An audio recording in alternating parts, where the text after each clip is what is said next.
warahmatullahi wabarakatuh. Perkenalkan, nama saya Agung Gumelar dengan NIM 22344 dari Prodi Manajemen kelas RA7.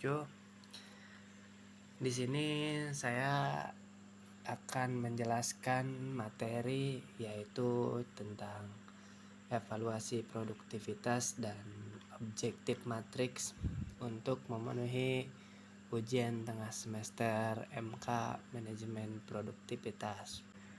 Oke, jadi yang pertama yaitu evaluasi produktivitas. Nah, evaluasi produktivitas adalah pengukuran efisiensi proses kerja, yaitu seberapa efektif input, yaitu terdiri dari tenaga kerja, waktu, biaya, bahan, digunakan untuk menghasilkan output, barang atau jasa.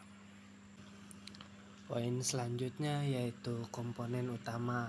Nah, komponen utama ini mencakup beberapa aspek yang digunakan untuk menilai seberapa efisien dan seberapa efektif suatu individu, tim, atau organisasi dalam menggunakan sumber daya untuk menghasilkan output.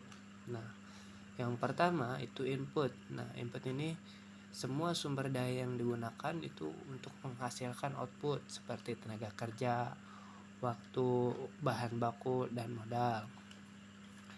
Sedangkan output itu hasil atau produk akhir dari proses kerja, bisa berupa barang, jasa, atau pencapaian target tertentu. Nah, ada juga efisiensi. Nah, jadi ukuran seberapa baik input digunakan untuk menghasilkan output. Fokus pada melakukan sesuatu dengan benar. Nah, berikutnya juga ada efektivitas. Nah, ini untuk mengukur sejauh mana output yang dihasilkan sesuai dengan tujuan atau target yang ditetapkan. Berfokus pada melakukan hal yang benar, sama seperti efisiensi tadi. Selanjutnya ada kualitas. Nah, tingkat kesesuaian hasil kerja dan standar yang ditentukan atau harapan pelanggan.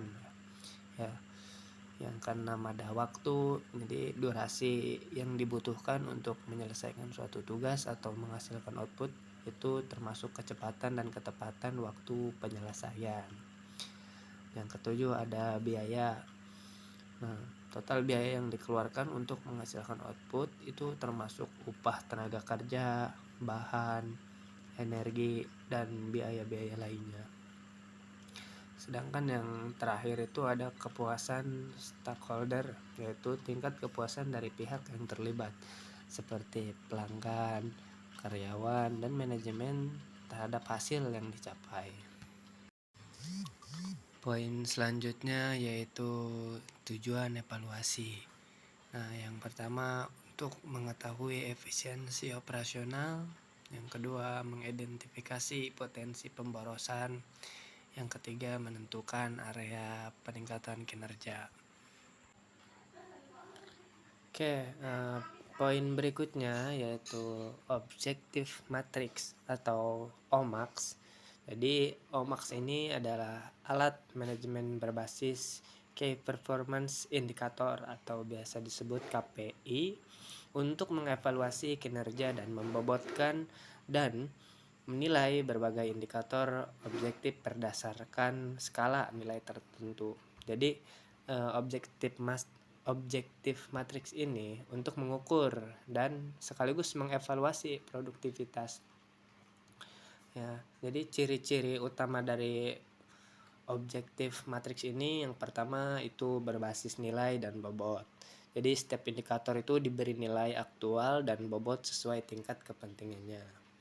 Nah, ciri yang kedua yaitu menghasilkan skor total. Nah, jadi dari nilai masing-masing indikator itu dijumlahkan untuk menentukan kinerja keseluruhan unit atau individu.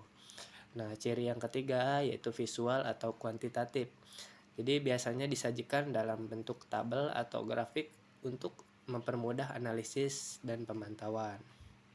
Nah, komponen utama di dalam objektif matriks juga yang pertama itu ada KPI. Jadi tujuan kinerja yang ingin dicapai. Nah, misalnya efisiensi waktu, kualitas produk, atau kecepatan layanan. Nah, itu contohnya. Yang kedua itu ada nilai aktual.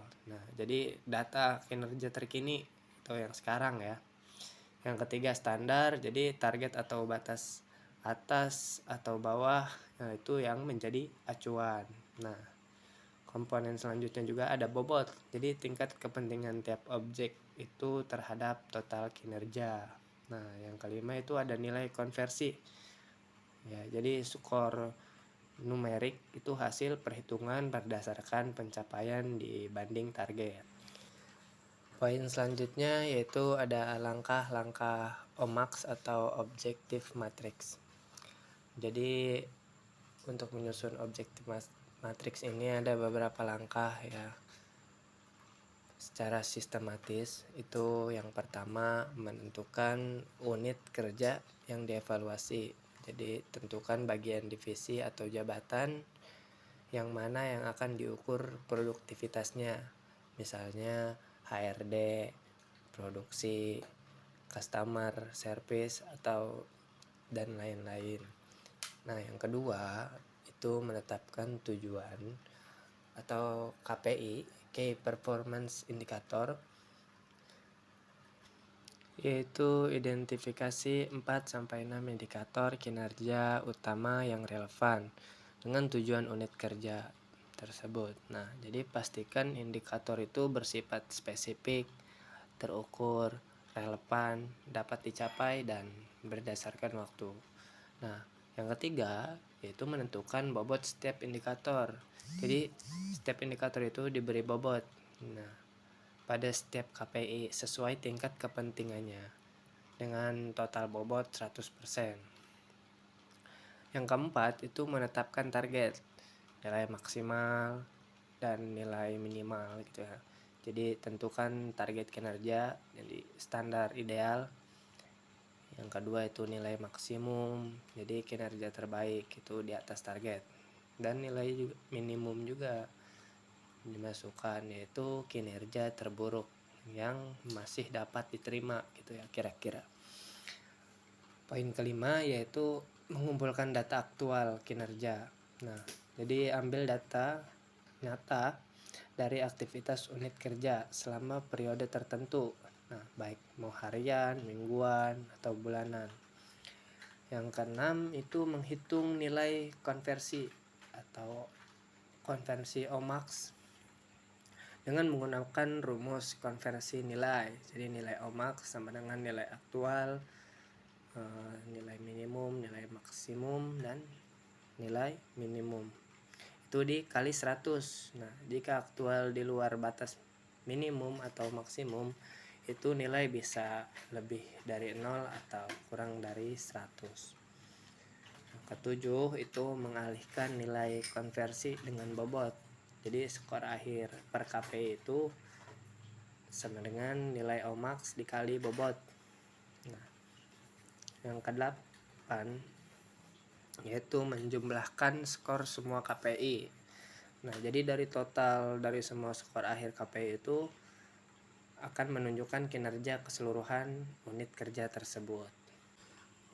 Oke, jadi yang terakhir yaitu kesimpulan. Nah, jadi kesimpulannya itu evaluasi produktivitas itu lebih fokus pada perbandingan input dan output.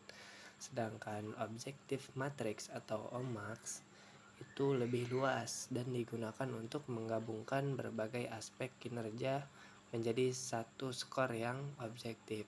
Nah, dengan demikian evaluasi produktivitas dan penggunaan OMAX ini memberikan manfaat ganda bagi perusahaan, yaitu memastikan bahwa semua sumber daya digunakan secara optimal dan mendorong keterlibatan serta akuntabilitas karyawan. Ketika kedua pendekatan ini dijalankan dengan konsisten dan terintegrasi dengan sistem manajemen kinerja lainnya, organisasi akan lebih siap dalam menghadapi tantangan bisnis, meningkatkan daya saing, dan mencapai keberlanjutan jangka panjang. Baik, mungkin itu saja yang dapat saya sampaikan. Kurang lebihnya mohon maaf. Billahi fisabilil haq fastabiqul khairat. Wassalamualaikum warahmatullahi wabarakatuh.